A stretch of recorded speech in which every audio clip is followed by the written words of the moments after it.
Salut à tous et bienvenue dans le monde en carte. Après la révolution chinoise le mois dernier, nous allons aujourd'hui parler des océans. Les océans jouent un rôle économique et géopolitique absolument considérable, mais on a pourtant tendance à un peu les oublier. On regarde sur les cartes les terres émergées plutôt que ces grands espaces bleus. Il est temps de changer la donne, c'est parti. Les océans représentent 71% de la surface de notre planète et abritent 97% de l'eau qui s'y trouve. On considère habituellement qu'ils sont au nombre de 5. Du plus grand au plus petit en termes de superficie, on trouve le Pacifique, l'Atlantique, l'Indien, l'Antarctique et l'Arctique. De nombreux bouts d'océan sont disputés entre différents pays depuis longtemps. Ils sont stratégiques car ils abritent des ressources naturelles essentielles, des ressources en nourriture avec la pêche, et des ressources en énergie situées dans les sous-sols marins, notamment avec le pétrole et le gaz. Voici par exemple les zones contrôlées par la France. Malgré une superficie représentant moins de 1% des terres émergées, la France, grâce à ses territoires d'outre-mer, détient le second espace maritime en termes de superficie, juste derrière les États-Unis. Les océans sont également les autoroutes du commerce mondial. 80% des marchandises sont acheminées via les routes maritimes que l'on voit sur cette carte. Cela représente plus de 10 milliards de tonnes par an. Alors comment nous partageons-nous ces immenses étendues d'eau? Qui a le droit d'y faire quoi? Vous allez voir qu'il n'est pas toujours évident de répondre à ces questions. On entre ici dans le droit international qui est souvent sujet à interprétation. C'est la Convention des Nations Unies sur le droit de la mer qui, en gros, régit le droit des océans. Cette convention a été signée en 1982 à Montego Bay, en Jamaïque, et entrera en vigueur 12 ans plus tard, en 1994. Alors en gros, que dit cette convention? Eh bien en fait, beaucoup de choses, mais on ne va s'attarder que sur les points les plus importants. Elle délimite par exemple les zones sous contrôle des pays. Prenons un pays, voici sa côte. À partir de ce que l'on appelle la ligne de base et sur 12 000 marins, se trouve la mer territoriale. Le pays est totalement souverain sur ses eaux, ainsi que sur le sous-sol et l'espace aérien. Il y fait appliquer ses lois et réglementations, mais il doit néanmoins laisser passer les navires étrangers à condition que ceux-ci ne représentent aucune menace et ne soient pas agressifs. Après la mer territoriale, on trouve sur 12 000 marins également la zone contiguë. Dans cette zone, l'État a le droit de prévenir les infractions à ses lois et règlements douaniers, fiscaux, sanitaires ou d'immigration.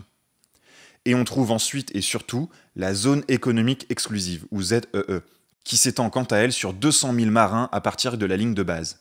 Dans cette ZEE, l'État côtier a des droits souverains aux fins d'exploration, d'exploitation, de conservation et de gestion des ressources naturelles, qu'elles se situent dans l'eau ou dans les sous-sols.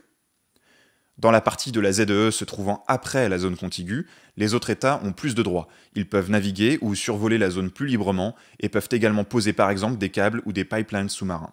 La ZEE peut ensuite se prolonger via ce que l'on appelle le plateau continental.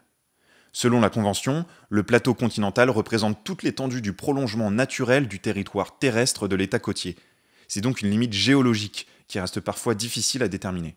Nous avons donc défini les règles qui donnent des droits aux États sur les océans. Mais que se passe-t-il lorsque deux États côtiers se trouvent très proches l'un de l'autre? Car j'ai ici représenté un cas finalement assez simple. Mais sur cette même carte, ajoutez un autre État de l'autre côté de l'étendue d'eau. On voit ici qu'il y a conflit, car l'espace maritime n'est pas assez large pour respecter les 200 000 marins de ZEE attribués à chaque État. Dans ce cas, la largeur est coupée en deux selon la règle de l'équidistance. Mais le cas se complique à nouveau si vous ajoutez une île à cette carte et que cette île se trouve à proximité du second État, mais appartient au premier. La frontière maritime devra alors être redessinée. Car en effet, les îles jouissent des mêmes ZEE que les parties continentales. La Convention dit: la mer territoriale, la zone contiguë, la zone économique exclusive et le plateau continental d'une île sont délimités conformément aux dispositions de la Convention applicables aux autres territoires terrestres. Comprenez que toute île a donc une importance stratégique considérable pour le contrôle des sous-sols. Et c'est pour cette raison que nombre d'entre elles sont disputées. Prenons maintenant quelques exemples. La mer de Chine méridionale s'étend du détroit de Taïwan au nord jusqu'au sud du Vietnam et au nord de l'île de Bornéo en Malaisie. Et à l'intérieur, voici l'archipel des îles Spratlys. Cet archipel est constitué de 14 îles principales, ainsi que d'une centaine d'îlots qui restent émergés à marée haute. Et ce point est important, car cela permet l'établissement de ZEE à partir de ces îlots, ce qui n'aurait pas été le cas s'ils étaient submergés à marée haute. Cette zone est stratégique au niveau économique et géopolitique, car elle comprend d'une part une réserve de pêche non négligeable et des réserves hypothétiques en pétrole et gaz dans ses sous-sols, et c'est d'autre part un point de passage d'une très grande partie du transport de marchandises mondiales, du fait notamment de la proximité avec la Chine. C'est pour ces raisons que les Spratlys sont disputés entre tous les pays de la région: la Chine, le Vietnam, les Philippines, la Malaisie et Brunei. En contrôlant officiellement ces îles, les pays contrôleraient également leurs ZEE adjacentes, et ainsi les réserves naturelles précédemment citées. Voici les ZEE revendiqués par chacun des pays. On voit qu'il y a de nombreux chevauchements et cela crée des tensions dans la région. La Chine est sûrement l'acteur le plus important, elle revendique la souveraineté sur la totalité de l'archipel, on voit donc que sa ZEE s'étendrait bien loin de ses territoires continentaux, jusqu'au large de l'île de Bornéo en Malaisie.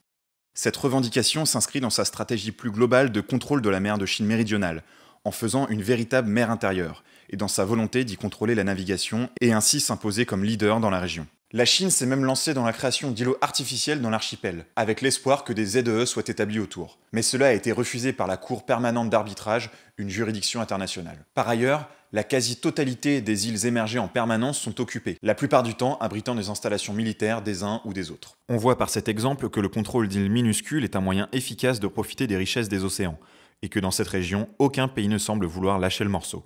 D'autant que les Spratlys ne sont pas les seules îles posant problème. Nous trouvons aussi les îles Paracel, les îles Pratas, les îles Senkaku, plus au nord, non visibles sur la carte. Autant de situations qui participent à déstabiliser la région. Prenons maintenant un exemple moins connu, celui de l'Arctique. Le voici représenté d'une manière moins commune. On se rend compte ici de la proximité de certains États qui n'est pas souvent mise en avant. Nous avons la Russie, la Norvège avec Svalbard, le Danemark avec le Groenland, le Canada et les États-Unis avec l'Alaska. Avec le réchauffement climatique, la banquise arrive de plus en plus tard dans l'année et fond de plus en plus vite. Les océans se retrouvent libres des glaces entre 3 et 5 mois par an au lieu de 2 à 2,5 auparavant. Les pays riverains y voient donc une opportunité à la fois en termes d'exploration des ressources naturelles des sous-sols et en termes d'exploitation des nouvelles routes maritimes qui se créent alors. Les ZEE jusqu'aux 200 000 marins ayant déjà été négociés et déterminés autour du pôle Nord par chacun des États, l'enjeu se situe ici autour des plateaux continentaux. Au cours des années 2000, les pays riverains ont enchaîné les missions sous-marines dans le but de déterminer l'étendue des plateaux continentaux et donc également l'élargissement des ZEE auxquels ils pouvaient prétendre. Cela a conduit à des mésententes. Par exemple, la Russie soutient que la dorsale de Lomonosov, chaîne de montagnes sous-marines, est l'extension de leur plateau continental, lorsque le Danemark, au contraire, soutient que cette dorsale fait géologiquement partie du Groenland. Quant au Canada, il estime qu'elle prolonge l'archipel arctique canadien. Mais ce n'est pas le seul point de tension. Voici l'ensemble des zones revendiquées en tant que plateaux continentaux. On voit qu'il y a un certain nombre de chevauchements situés tout autour du pôle Nord. Malgré tout, la plupart des ressources naturelles en pétrole et en gaz semblent se trouver dans les ZEE déjà définis. Quant aux routes maritimes, malgré l'accélération du réchauffement climatique, elles ne seront praticables que dans de nombreuses années encore. D'autant que plusieurs sondages réalisés en 2011 et 2013 auprès des compagnies maritimes montraient qu'elles n'avaient pas vraiment l'intention de développer leurs activités dans l'Arctique. L'enjeu autour de l'océan Arctique est donc bien réel, mais à nuancer. Il reste néanmoins un exemple intéressant montrant l'importance pour les États de disposer d'espaces maritimes. On voit par exemple que le Groenland est un territoire absolument stratégique pour le Danemark, qui verrait sa ZEE réduite à néant sans sa possession. Prenons un dernier exemple, celui-ci plus concret. Pour cela, allons en Afrique de l'Ouest, au large de la Côte d'Ivoire et du Ghana, deux pays souhaitant développer leur activité pétrolière. En 2010, une compagnie pétrolière britannique, la Tullow Oil, découvre un gisement de pétrole offshore. Le problème, c'est que la frontière maritime entre les deux pays n'avait jamais été tracée officiellement. Un accord plus ou moins tacite existait entre les deux voisins qui respectaient une sorte de ligne médiane. Alors, lorsque le Ghana a commencé à exploiter le gisement, la Côte d'Ivoire a estimé que son voisin violait ses droits souverains et exclusifs sur son plateau continental. Aucun accord amiable n'a pu être trouvé, et c'est fin 2017 que le Tribunal international du droit de la mer a finalement tranché le litige, donnant raison au Ghana dans les limites maritimes qu'il avait pu présenter, et qui incluait le gisement dans son espace maritime. La Côte d'Ivoire, quant à elle, estimait que le gisement se trouvait dans une zone qui lui revenait de droit, comme représenté ici sur la carte. Par ce cas concret, on voit que les limites des espaces maritimes peuvent être déterminantes. Nous avons ici deux pays africains pauvres et qui comptent énormément sur le pétrole pour développer leurs économies respectives. Ces gisements offshore représentent donc de réelles opportunités qu'aucun ne souhaite laisser s'échapper. Finalement, tous ces exemples nous montrent une chose. Les océans sont tout autant convoités que les terres, que ce soit pour des raisons économiques ou géopolitiques. Et ils sont déterminants eux aussi dans l'évolution des relations internationales. C'est tout pour aujourd'hui, merci d'avoir regardé cette vidéo. J'espère que cette petite intro au rôle des océans vous aura plu. Ce sont des éléments à prendre en compte lorsque l'on essaie de comprendre les mécaniques géopolitiques. N'hésitez pas à vous abonner, à partager la vidéo et à mettre un pouce bleu, ça fait toujours plaisir. Et sur ce, je vous dis au mois prochain pour une nouvelle vidéo. Salut!